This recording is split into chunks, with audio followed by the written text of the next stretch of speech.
The end of the Brothers Grimm version doesn't end with a kiss like it does in the Disney version. I actually think that the original ending is actually better, but a little bit too morbid for children. So after she collapsed, the story goes, and so they had a coffin made of clear glass so that she could be seen from every side, and they wrote her name on the top in gold letters. Then they placed the glass coffin up on the mountain, and one of them always remained by it to watch her.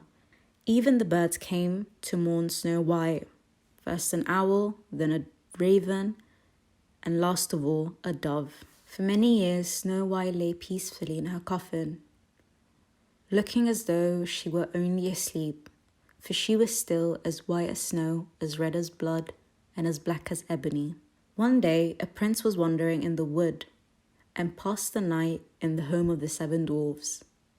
When he saw Snow White laying with her glass coffin, stunned by her beauty, "Please let me have this coffin, and I will give you whatever you like for it," he begged the dwarves. But the dwarves replied, "We will not sell it for all the gold in the world."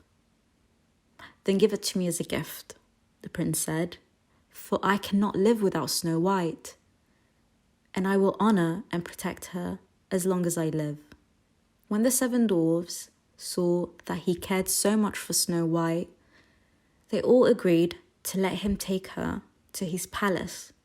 As his servants lifted the coffin to carry it down the mountain, they stumbled. As the coffin shook, the piece of poisoned apple fell out of Snow White's mouth, and she instantly awakened. "Oh dear, where am I?" she asked. "Who are you?" The prince was full of joy to see Snow White revived. He said, "You are safe with me." And he told her all that had happened. Then he said, "I will love you better than all the world. Please come with me to my father's castle and become my wife." Snow White agreed, and when they arrived, their wedding was celebrated with great splendor and magnificence.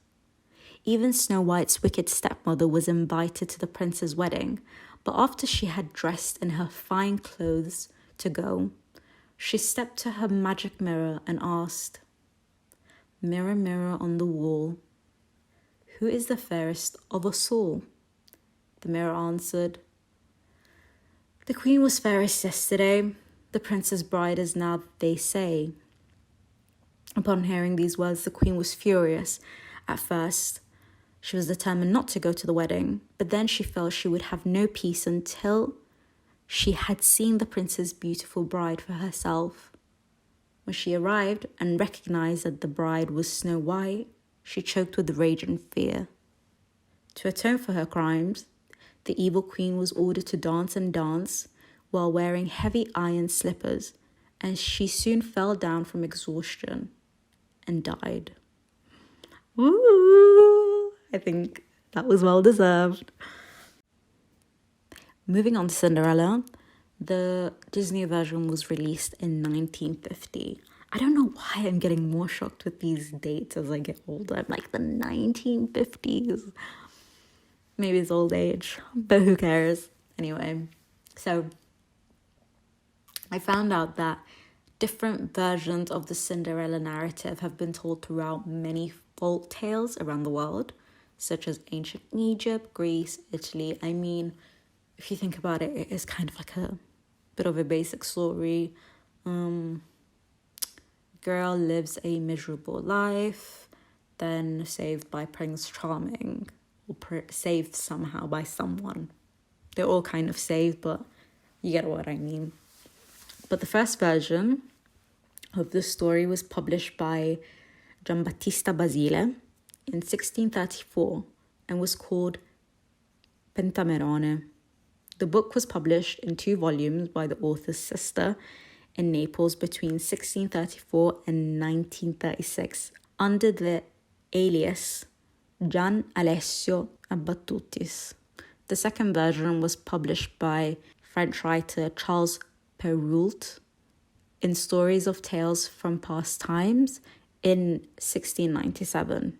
Charles's version of the story is the one that closely influenced the Disney animation, as this story added concepts such as the fairy godmother, the pumpkin carriage, and the glass slipper, which was also later used by the brothers Grimm.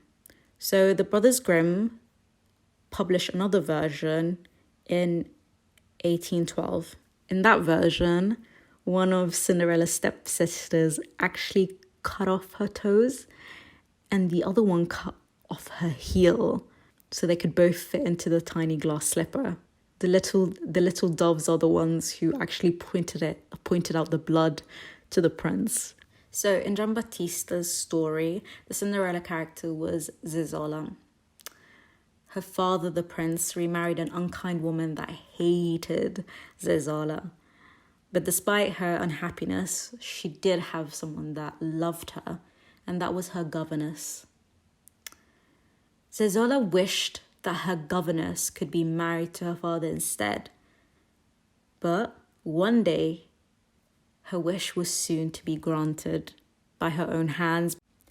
The governess and Zezola constructed a plan to kill the evil stepmother so that the governess could replace her instead. Morbid. In the Tale of Tales, the story is titled The Cinderella Cat. The story goes, "Oh God, couldn't you be my little mummy? You who give me so many smoochies and squeezes."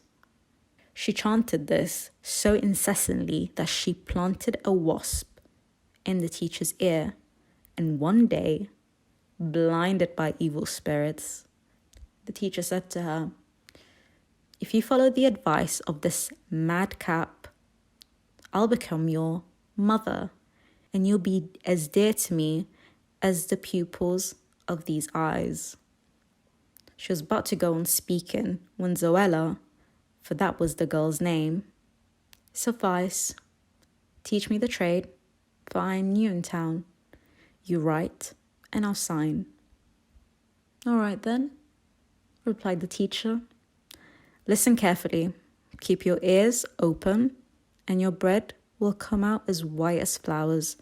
As soon as your father leaves, tell your stepmother you want one of those old dresses in the big chest in the storeroom so that you can save the one you're wearing.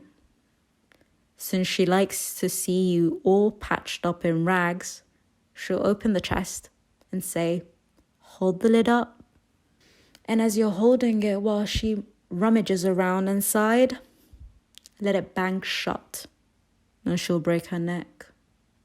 Once that's done, you know that your father would coin counterfeit money to make you happy. So when he caresses you, beg him to take me for his wife. And like you'll become the mistress of my life." After Zezola heard this, every hour seemed like 1,000 years to her. She followed her teacher's instructions to a T. And once the morning of the stepmother's accident was over, she began to play her father's keys to the tune of marrying the teacher. At first, the prince thought it was a joke, but his daughter beat so hard that she finally broke the door down. And in the end, he yielded to Zezola's words. He took Carmosina, the teacher, for his wife and held grand festivities. Now while the newlyweds were off carrying on, and Zezola was standing at one of the balconies of the palace, a little dove flew down onto the wall and said to her, "If ever you should wish for something, send your request to the dove of the fairies on the island of Sardinia, and you will be immediately satisfied."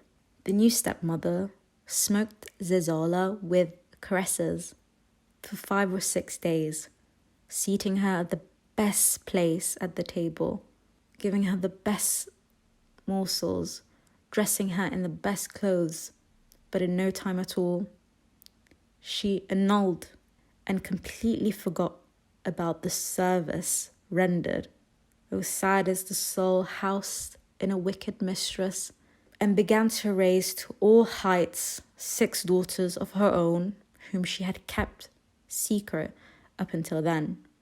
And she worked her husband over so well that as his stepdaughters entered into his graces, his own daughter fell from his heart, and from one day to the next, Zezolla ended up being demoted from the royal chamber to the kitchen, and from a canopied bed to a hearth, from sumptuous silks and gold to rags, from the scepter to the spit. And not only did her status change, but her name as well, for she was no longer called Zezolla, but Cinderella Cat.